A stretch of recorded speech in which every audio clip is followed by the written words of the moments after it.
Hi, my name's Simon Locke. I'm the founder and CEO of CommunicationsMatch.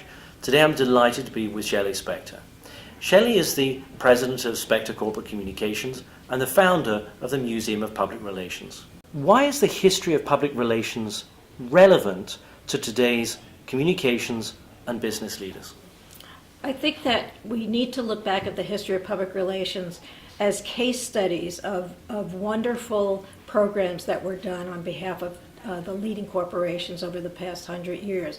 And you could find so many examples of great ideas that were used to help solve problems and crises.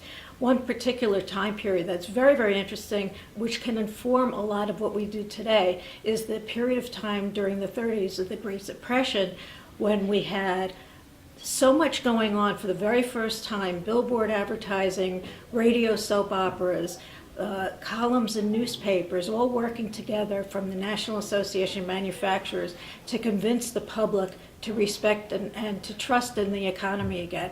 One of the best programs ever, and something like this should be studied today when we're talking about financial crises.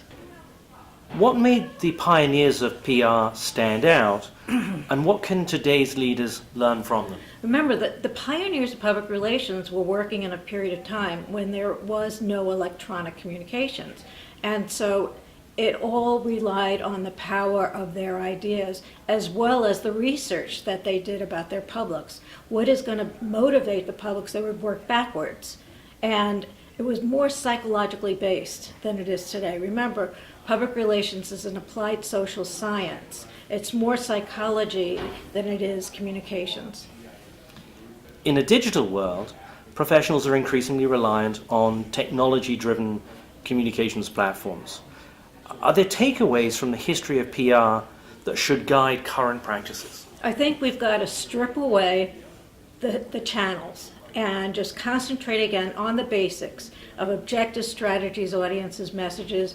Go back to looking on what is going to best motivate our audiences. Forget about the clicks and the retweets and the posts for now, and think about the best ways to get there without looking at the tactics or the channels. The channels are going to change, and they have changed since history. I remember a time when TV was a big idea, and that was the revolution. Well, today social media is the revolution, and there are sure to be many more in the future. Shelley, thanks very much indeed.